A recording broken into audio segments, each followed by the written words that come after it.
Si toute production artistique procède de la volonté de son auteur d'exploiter une idée ou de transmettre un message profond et universel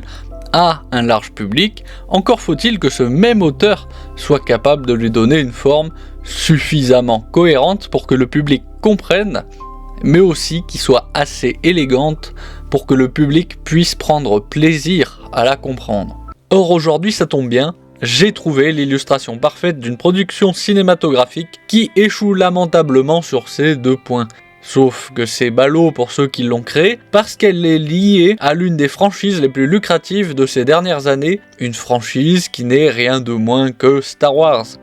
Sans surprise pour ceux qui l'ont vu, la publicité Le Mandalorian et Grogu, réalisée par Jon Favreau et diffusée lors du Super Bowl, ne faisait en réalité référence à aucun élément du film éponyme, mais là où c'est plus grave, c'est qu'elle ne faisait référence à aucun élément de l'univers de Star Wars. Là, ça confine au génie de faire une publicité estampillée Star Wars qui ne nous parle pas de Star Wars,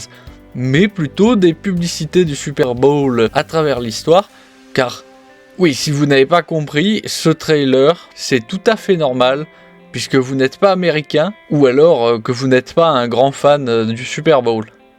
Cette publicité, c'était un pastiche du style des publicités du Super Bowl, et rassurez-vous, je ne suis pas le seul à le dire, je ne fais que répéter ce que les équipes Lucasfilm et Disney ont avoué sur leur propre publicité. Après, le truc, c'est qu'en principe, même si vous regardez le Super Bowl, il me semble que la grande majorité des spectateurs le font pour le sport, ou pour en découvrir un peu plus sur les blockbusters qui vont sortir dans l'année. Je serais franchement étonné d'apprendre que beaucoup d'entre vous regardent parce qu'au Super Bowl, vous voyez des pubs faites dans un style typique du Super Bowl. Après tout, il faut de tout pour faire un monde. Bon, et histoire d'être un peu plus précis sur ce qu'ils ont voulu faire, les équipes Disney et Lucasfilm, elles ont voulu imiter le style des Big Games Ads avec une narration à la Sam Elliott. Mais bon, ça, à moins de connaître, ça vous parlera pas trop. Et difficile de vous montrer sans me faire striker par le méchant algorithme. Bon, sinon, au niveau des chiffres, avec une moyenne de 124,9 millions de téléspectateurs pour ce Super Bowl de 2026, et une pointe d'audience à 137,8 millions de spectateurs, il n'est pas si loin du Super Bowl le plus regardé de l'histoire, qui était celui de 2025, diffusé sur la Fox, avec une moyenne de 127,7 millions de téléspectateurs, rien qu'aux États-Unis. Ces chiffres impressionnants permettent de mieux comprendre pourquoi les grands groupes industriels du divertissement sont tous prêts à débourser 8 à 10 millions de dollars pour un slot publicitaire de 30 secondes et à produire un spot publicitaire qui va encore rajouter à cette dépense. Toutefois, attention, même si la publicité du Super Bowl elle a tendance à n'être diffusée que dans le Super Bowl, de nos jours, avec la horde des commentateurs présents sur les réseaux sociaux, qui réagissent, commentent et classent ces objets culturels, ça amplifie grandement leur importance, ce qui va encore davantage justifier la dépense par les grandes entreprises. Toutefois, là où la grosse interrogation survient, c'est pourquoi diable gâcher cette opportunité et tout cet argent en mettant une publicité qui n'est qu'une référence obscure à d'autres publicités? Je sais bien que Disney a de quoi voir venir grâce à ses parcs, à ses produits dérivés, mais il me semble que, quitte à payer si cher pour une publicité, c'est quand même mieux si elle donne envie aux consommateurs d'aller acheter les produits Disney. Ou alors le monde de la publicité est en pleine révolution et vient de devenir une industrie dont la priorité est de faire des clins d'œil à elle-même,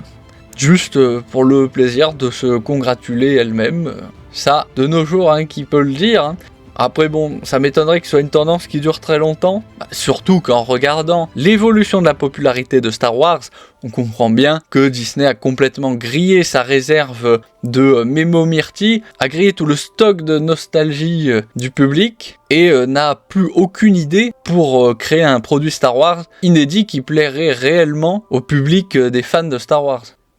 Il suffit de jeter un coup d'œil à la postlogie, le réveil de la Force, qui relance quand même un Star Wars avec un box-office titanesque de 2,068 milliards. Sauf que c'est à partir de ce moment-là où bon nombre de spectateurs vont comprendre que le film n'est rien d'autre qu'un remix de la trilogie originale de George Lucas, avec une Rey en guise de Luke Skywalker, mais sans l'adversité à surmonter, puisque ça serait sexiste si un homme devait enseigner à Rey quoi que ce soit.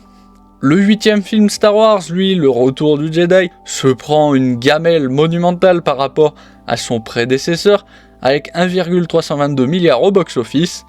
D'une part parce que, comme je le disais, ce 7e film a déjà entamé la confiance du public, et que d'autre part, transformer Luke, le jeune homme optimiste, en vieil homme maléfique prêt à tuer son disciple sur une simple intuition, comment dire, ça ne me semble pas optimal pour la bonne santé de la franchise Star Wars.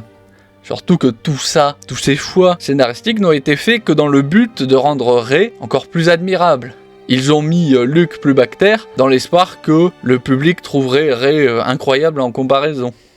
J'en parlais du fait que ça avait sûrement comme intention de servir le message intersectionnel, estimant que les vieux hommes blancs doivent être mis dans la benne à ordures. Bon, enfin, le 3e film, lui, va servir de clou du cercueil de la popularité de Star Wars, avec l'ascension de Skywalker, qui engrangera un misérable 1,069 milliard de box-office, dans lequel on trouve de pâles copies des Skywalker, et une absence d'ascension des Skywalker, puisque Rey est une Palpatine qui n'a pas vraiment eu, en fait, de haut et de bas. Elle a été tout du long une Marisou, et que Kylo Ren, lui, est plus émo qu'un adolescent de 12 ans, à virevolter d'un bord à l'autre du bien et du mal. En faisant le bilan, ce 3e film de la postlogie, il n'aura contenté que les Reylo, cette catégorie du public dont j'aurais aimé ne pas connaître l'existence, afin de garder un tantinet d'espoir en l'humanité. Toutefois, à ce moment-là de l'histoire, Star Wars en tant que franchise n'en était encore qu'au balbutiement de sa descente de piste sur les gencives, puisque les pauvres fans de la franchise devront ensuite subir l'innommable rituel d'humiliation infligé à Obi-Wan Kenobi dans la série éponyme, la suite de quêtes secondaires de la série The Mandalorian, les sorcières hystériques et les personnages principaux à baffer avec The Acolyte, et encore bien d'autres qui gagnent tous à ne pas être regardés, dont je n'ai aucune envie de faire l'inventaire. On a eu un petit soubresaut de retour avec Andor, mais après, est-ce qu'on peut dire que ça a eu vraiment un impact si grand Bref, tout ça pour dire que Disney Star Wars, c'est une grappe bien grasse, bien moche de produits à peine consommables, qui vous font presque regretter d'avoir un jour donné de votre temps ou de votre argent à ce qu'il reste de Star Wars, et qui n'est plus vraiment Star Wars.